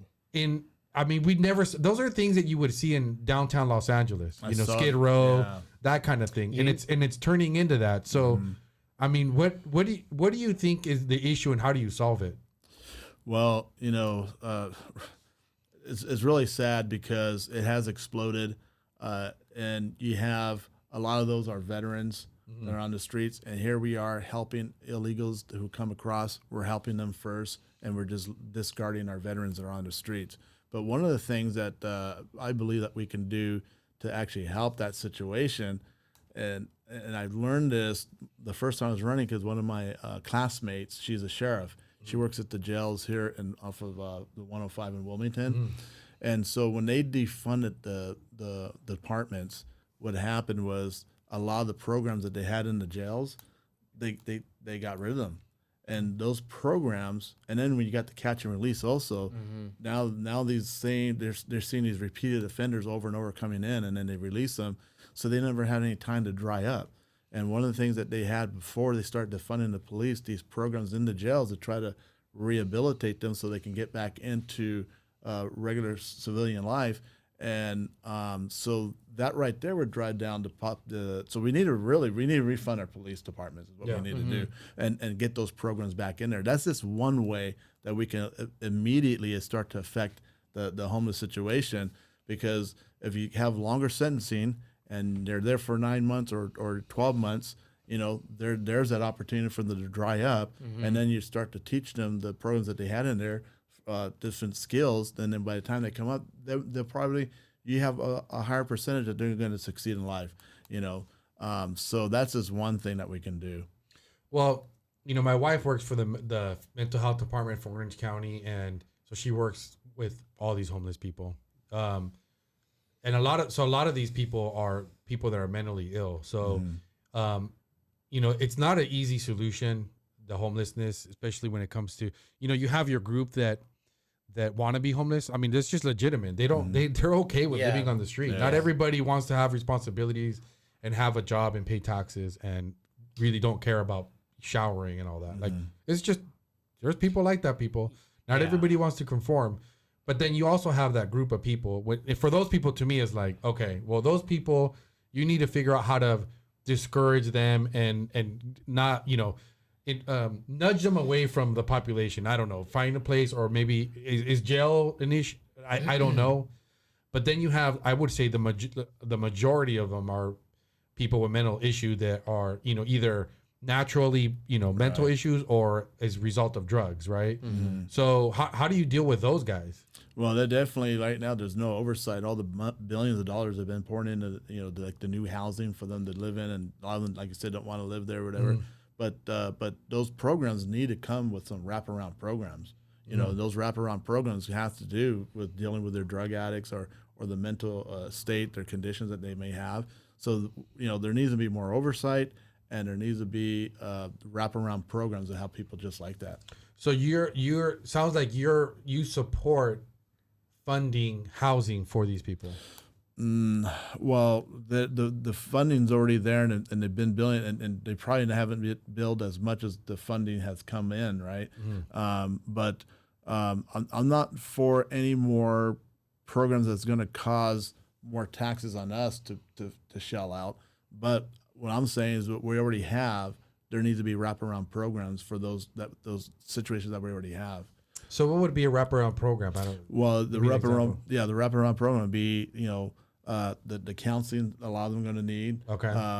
Try to help them dry up. The drug addicts. There's a lot of other programs. You could probably work with other nonprofits like a Celebrate Recovery that will go in there and minister and help them out. You can make partnerships like that, and try to help these people out.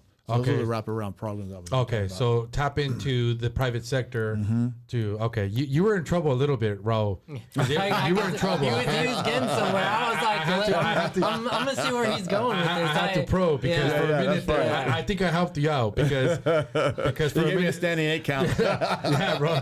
Because I mean, unless you're a liberal, which you might be okay with spending more money and more government programs. No, we had to flush it out, guys. Yeah. Okay, because he was sounding like, okay, bro, I ain't paying no more taxes. I'm over here like, where's he going with this? Yeah, he's going somewhere.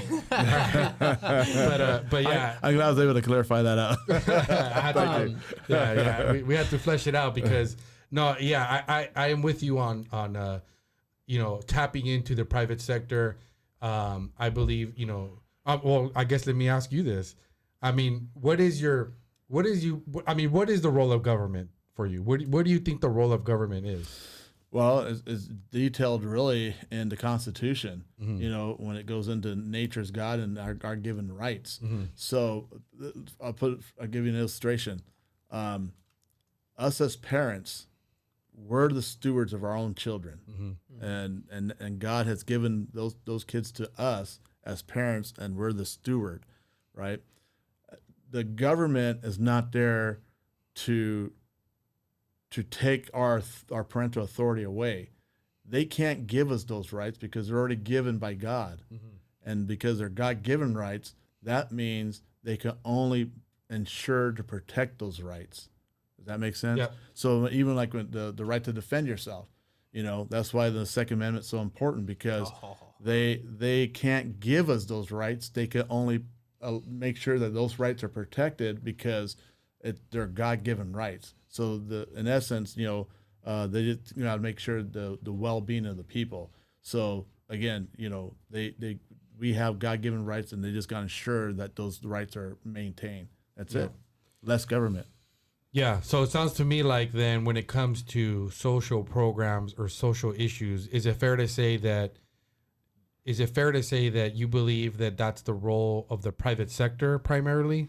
When you look back in history, it was a church that took that role. It was a church that provided for the poor. It was a church that fed the poor. But then the government got involved and took that away from the church, and then the church kind of took the back seat on it too. Right. And whenever that happens, it was a methodical plan too as they marched through that, because it ultimately turns into socialism. Right. From cradle to grave, you belong to the government, and that's the whole. For decades, they've been training parents that our children do not belong to us; they belong to the state. That's communism. Right. So, right. No, definitely.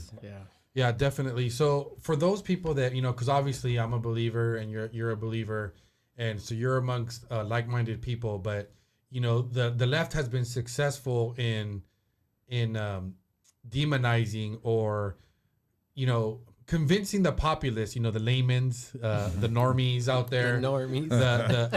I mean, even successful in convincing Christian normies and Christians that are in the matrix to fear electing somebody who's a Christian, right? They're okay with the Muslim, they're okay with a Buddhist, or whatever.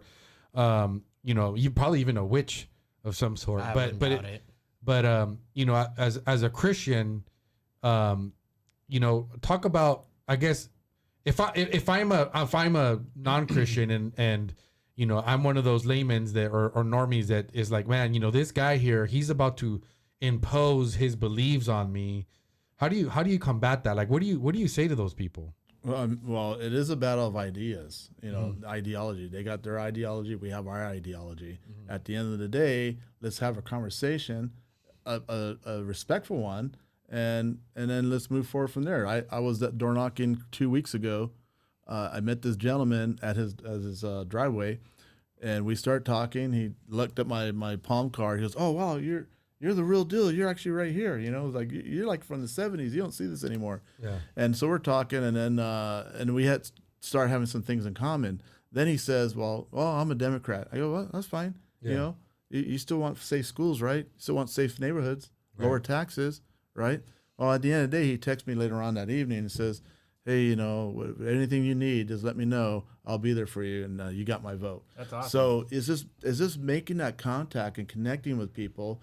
And you know, I've been told throughout, and I've been told by Republicans through 2022 and up to even now, tone your Jesus rhetoric, Jesus rhetoric. You know, because you know it's not going to go well over here, over there. It's like every time I've been told that, I just ramp it up because you know what? We have to bring Jesus back in the public square and do it unashamedly. Right. We can't be shy away from it, good, bad, or indifferent, whatever they may say. We have to be true to our mission. It's who we are. Yeah. You know, we shouldn't shy away. It's the way I lead my office. You know, people. I don't have to preach the gospel every day to them. You know, we just live our lives out in 3D or 4D, and that's the way we lead. Because the more we steep ourselves in the Word of God, you know, when you take a tea bag and hot water and you put it in there, you steep it, right?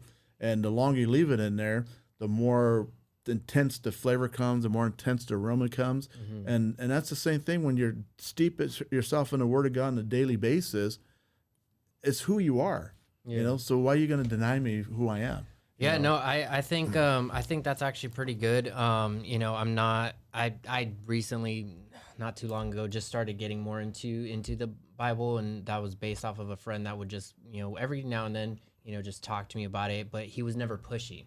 So I want to say more so amongst like people my age and in that group area, I don't think that I don't think they understand that, you know, people that are more of faith, right? It's not all about the preachy side of things, which is one thing I think that is not out there as much because you know people my age more so once you say you're a Christian, right?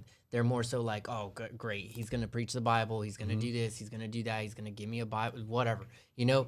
But that's not the case, and my every person that I've ran into that does, you know, that is on that Christian side, they're more so open to just having a conversation and saying, hey, like, this is what it is, you know, Jesus was this, or, you know, vice versa. Hey, just look into this verse or look at the Bible during this chapter or whatever. But it's never like well, hey, you should do this because it was in the Bible. And every Christian I've come across has never been like that. So I think that's where you know, younger people my age are in their minds where they're like, oh, great, he's going to preach to me. And, you know, he's a Christian and he's a Republican. Okay, great. This is not going to go good. But, you know, once speaking to you about like, you know, going into that course of like, hey, like, where do I go with this or where do I go with that?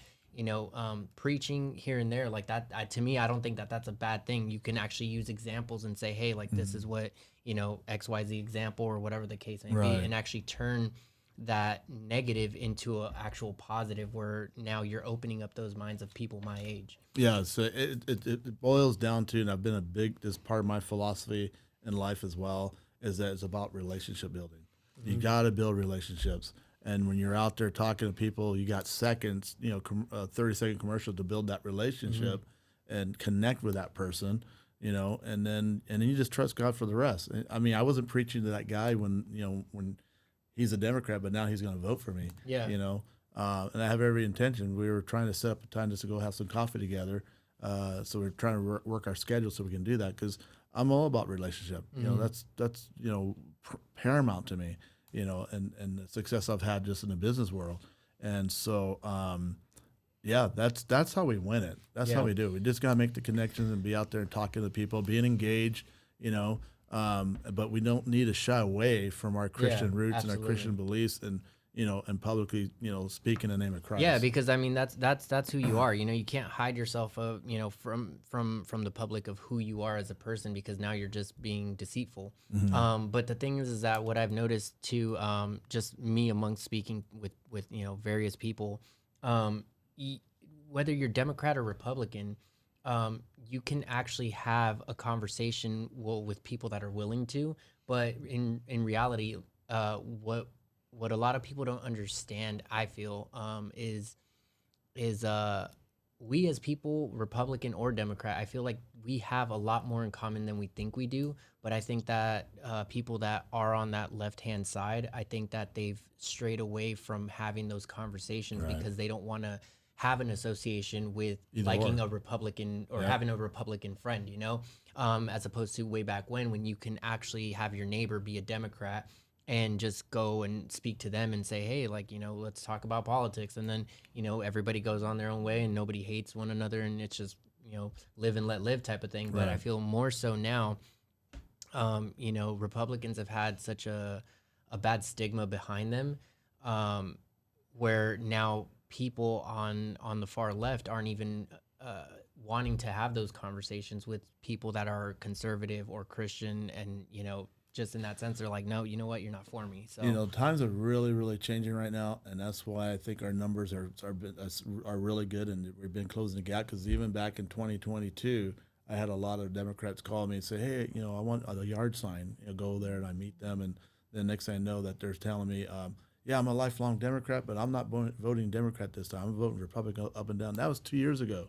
Things have gotten worse. Like you thought back then, 2 years ago, it was the economy, the gas prices in California, and education. You thought that was a pain point, but it wasn't the pain point to get people out and to vote. Yeah. You know, now 2 years later, now, you know, you got crime, you got the transgender ideology coming after our children, you know, mutilation, practicing Nazism, which is Joseph Mengele, who did the same exact thing. Joseph Mengele had his concentration camps with children. He had a fetish for children, and he was known as the death angel, and he would castrate the boys and sterilize the girls. You know, so that's exactly what we're doing right now. Joseph Mengele. And that's such a bipartisan issue right now that is uniting both sides, Democrats and Republicans and independents, going to these school board meetings, fighting for our children. So the times are so different now.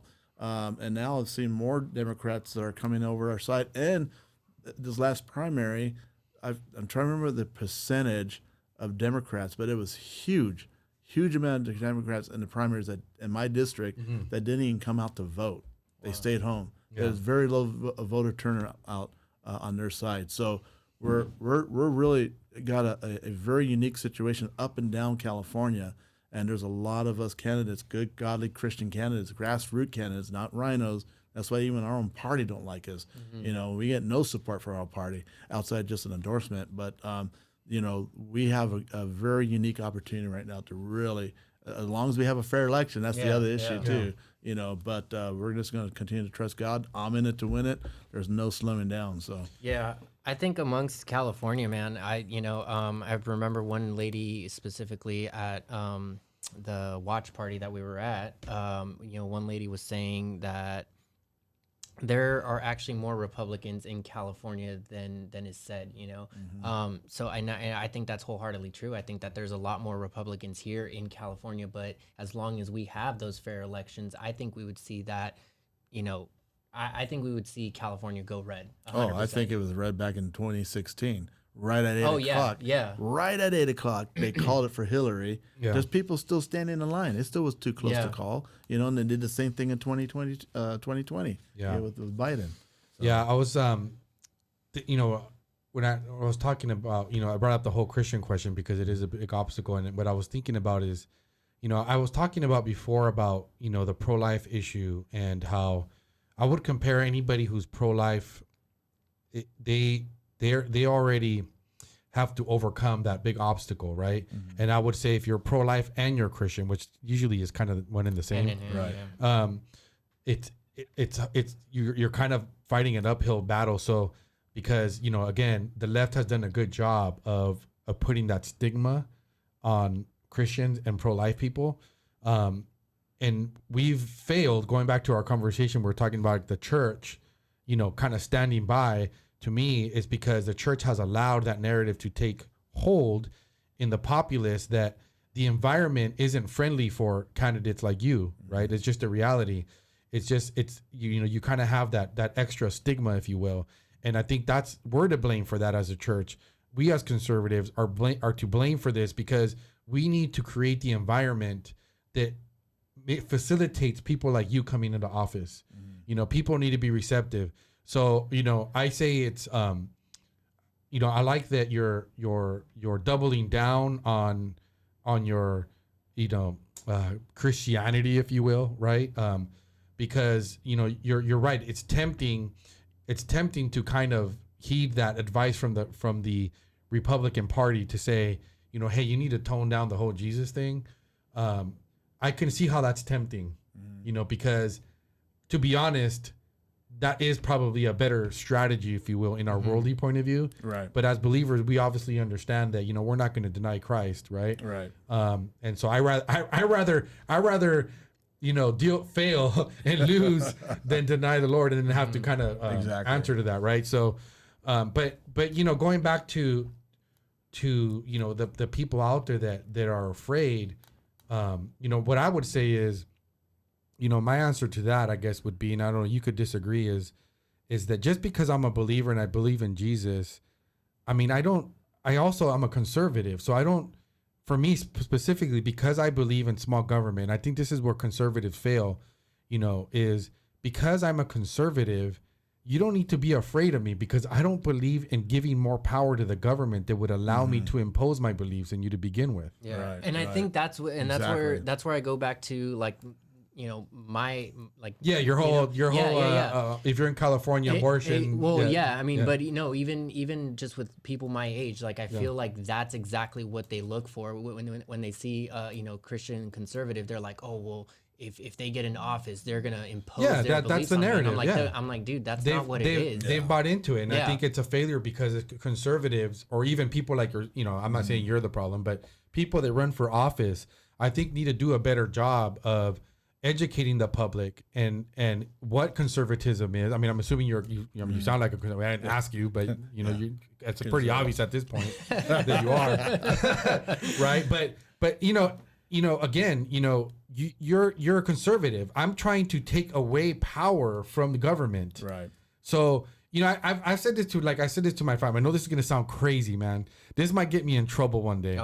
Okay, but it's gonna get like if I would vote for a racist conservative.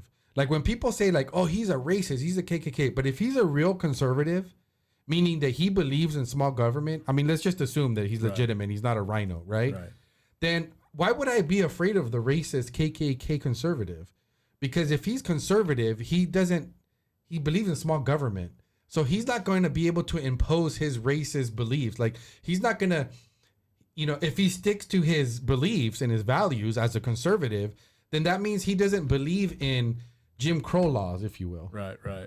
Right? Yeah, no, I understand what you're saying. But yeah, definitely small government, fiscal responsibility. And we just cannot, put it this way. Our founding fathers,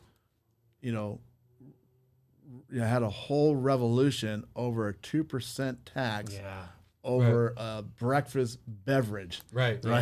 And you see how much our income's taxed, sales tax, property tax, car registration. I mean, how much of that dollar you're earning you're actually bringing home at the end of the day because of all these taxes, and we just keep on taking it. And even some of the there's 80 seats in the assembly, and I think we have about 19 of them. But sometimes I scratch my head sometimes and wonder what's going on out there. But we have got to stop that madness. We got to stop it.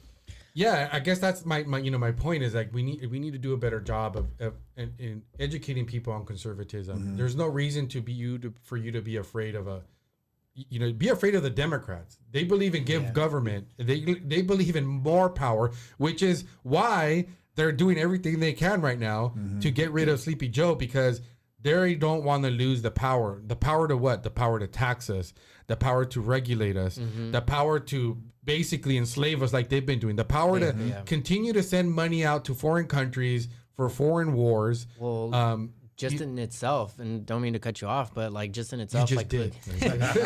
Look at the past few years, man. In itself, like what happened to my body, my choice, right? But all of a sudden, the government was like, "Hey, you're gonna take this jab."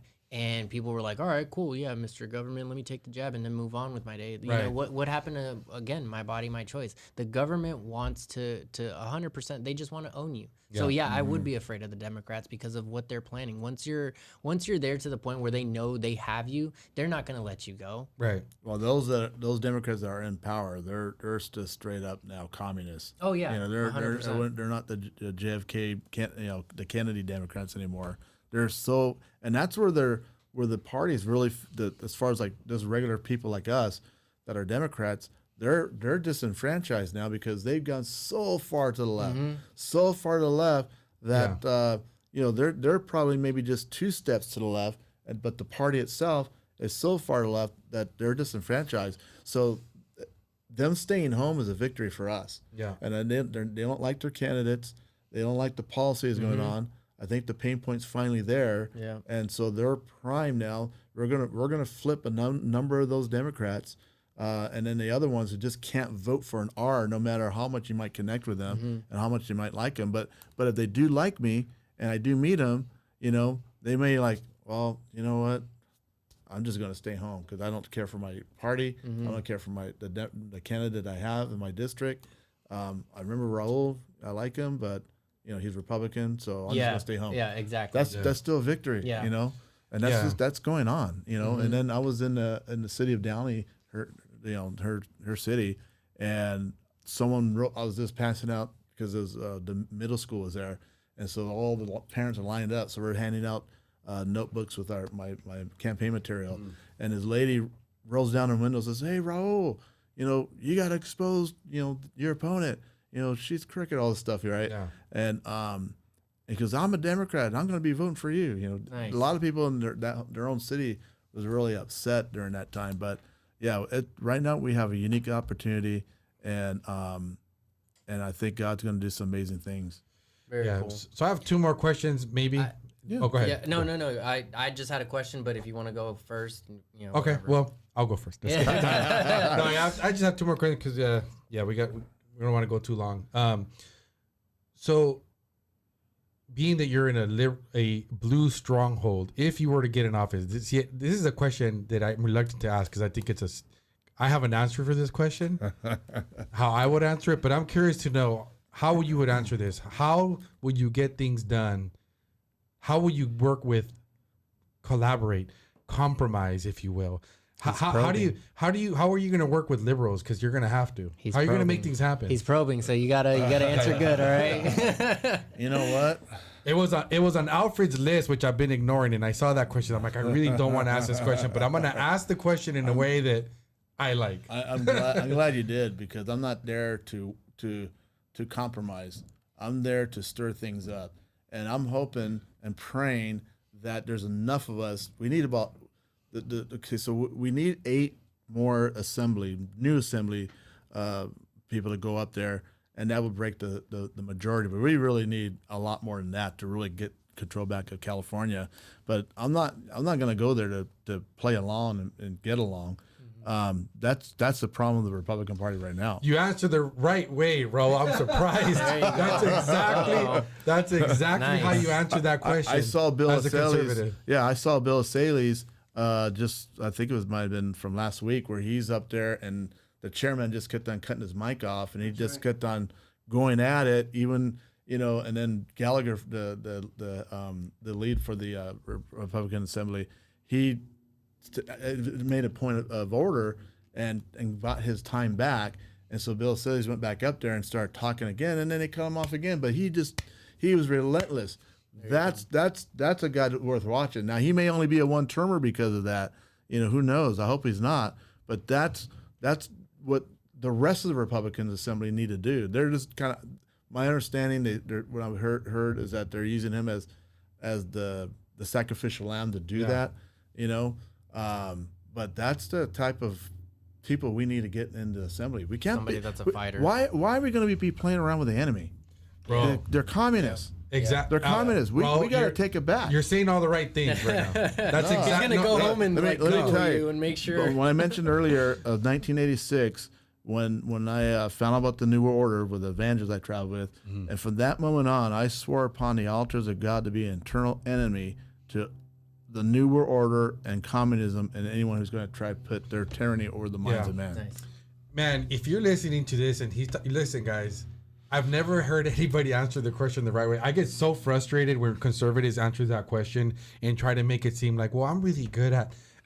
No, you don't compromise with wretched people. Okay, I mean, we're not. And when I mean that, generally speaking, guys, I mean, we're not. Am I gonna like? There's things you just don't compromise in. You don't compromise on your values. I am not going to. I mean, I'm trying to think of what I would compromise with the liberal. I can't think of one thing. No, I can't. Not right now because we've compromised so much, and that's the problem with the Republican Party. We got to work with them because this is the only way we get things done. Well, that's why we're at where we're at now. Yeah, because Democrats kept pushing little by little, and sure enough, Republicans just all right. Well, we'll give you this. We'll give. Now, when I get there, when we win in November, maybe I will be a one term because I'm not going to compromise with them. I'm going to tell it like it is. I'm going to stake my foot down and they're going to have an issue with me. But you know what? I'm there to do a job for the District 64 and for the people and for the rest of California, because it has gotten so bad and their policies has ruined this country, this state. And this is our beachhead. This is our Normandy. Yep. How California goes, how the rest of the nation goes, how LA goes is how California goes. Yeah. So we have got to take back ground, and that's the bottom line. So you can't go along to play along or whatever. Yeah. You got to go there and do a job. Yeah. And it may be unpopular and they may not like you. I'm not there to be liked. I'm there to get the job done and make sure we stop these insane taxes, these insane regulations. I'm in an industry that's highly regulated, things that they're trying to take more stuff away from our arsenal. And, we just have to we got to put a stop to it. Yeah, no, and understand people that compromising, some people, it's like, no, guys, compromising isn't a good thing, okay? Let's just use an extreme example. I'm not going to vote for a bill, let's just say might create a new park, but also funds, I don't know, murdering babies, okay? Yeah. I'm not compromising on that. Yeah. Okay? Yes, this bill might actually give us, the right for more ammo, but at the same time, then we're going to add more, I don't know, pornography books going to schools. No, not compromising on that. Why would I need to compromise on that? Yeah, exactly. So I don't know if here in California, I mean, do they do that kind of shenanigans too when they try to pass bills where they lump things in? They make those things so complicated for the average person to read them that they're already intimidated and they don't read them. But they'll amend them, strike things on, and add other things in, and then then they do that in the dead of night before the next day where it has to be passed. Yeah, and so no one has an opportunity to actually read it. Well, and then just look at the bill that we were just talking about with the $950 that they're gonna Prop 47. Yeah, so they're gonna do something else to where common people like us are going down the ballot and well this looks cool, and then we'll sign it, and then the next one, this makes sense, cool, let's sign it. But then you just counter what you just put down for Prop 47, and that's exactly what they expect. They expect us to be laymen. They expect us to not do our due diligence. Yeah. Well, there's this AB 1955, the one about the parents and the school and not telling the parents. So it's like the secrecy bill.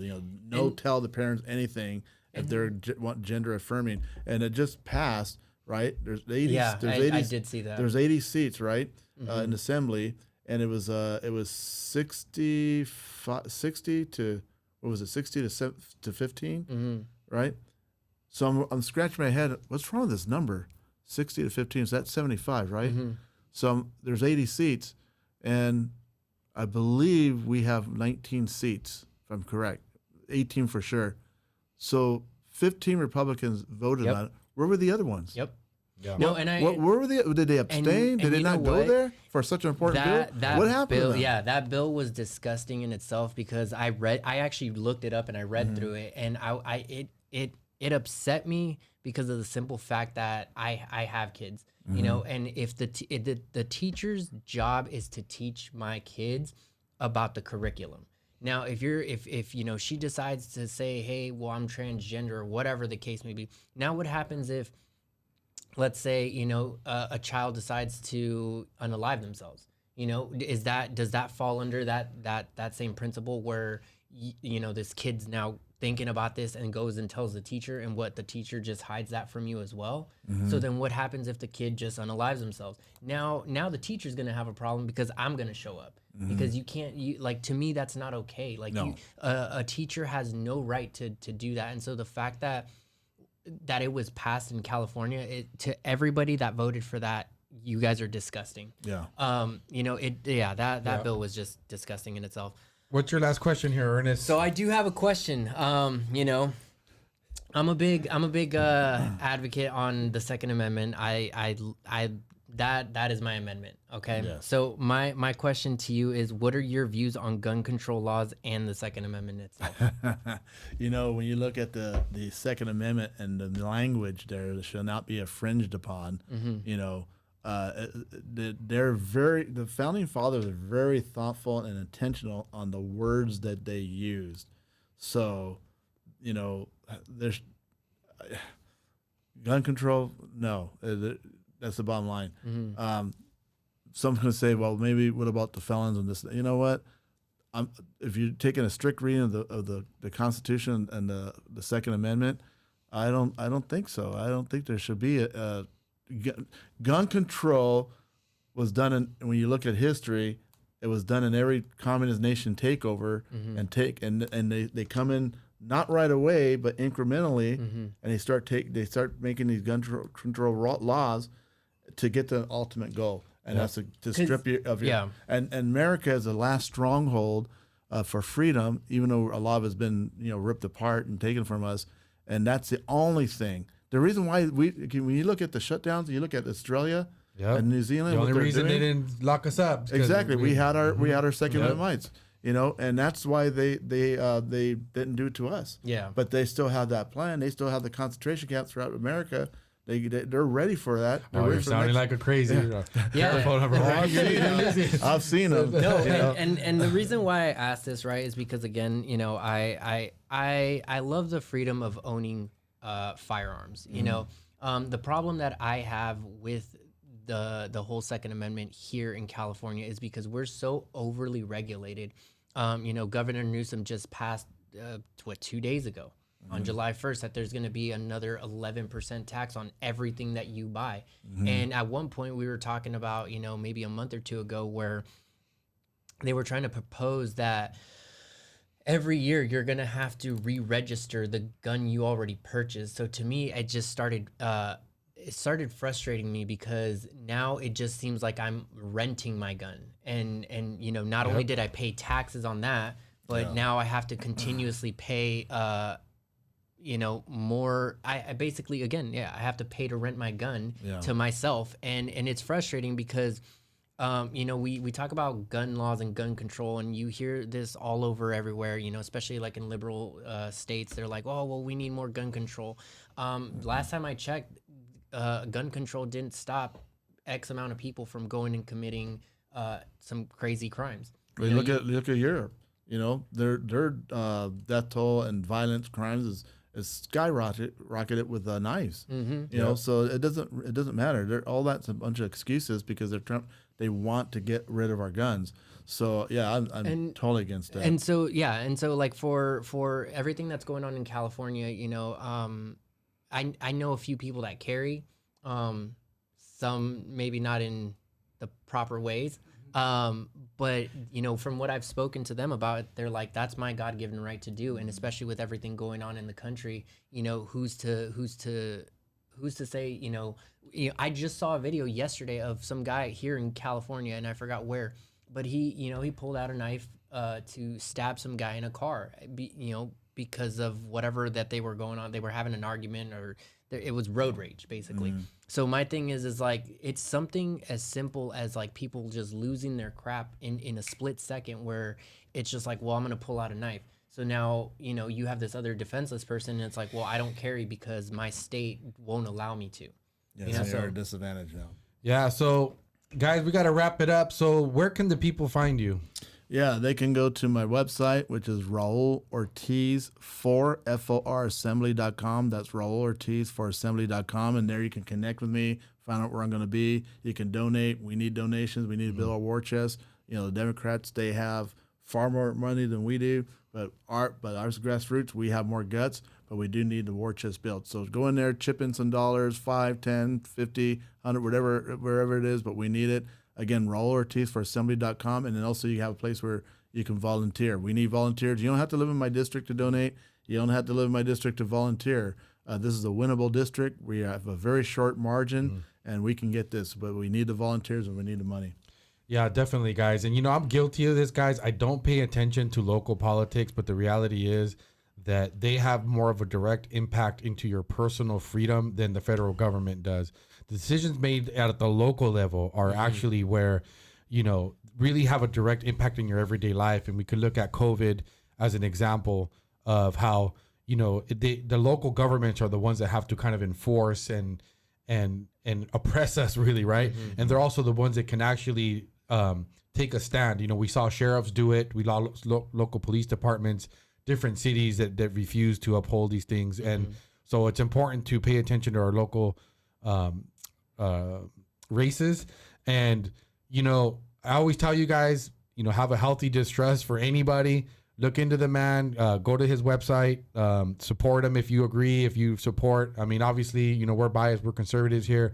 The man answered all the questions the right way for me, but maybe not for you. And yeah, man, I would urge you to support him. But, you know, guys, thank you for you know, if you're still around, yeah, man, you know, our last video is our best. You know, we got some more subscribers going, so we want to keep growing the channel, guys. So, you know, support us. You go to my Instagram page, LTN Patriot, at Latin Patriot, on Instagram, and you got me at Tatted Montoya.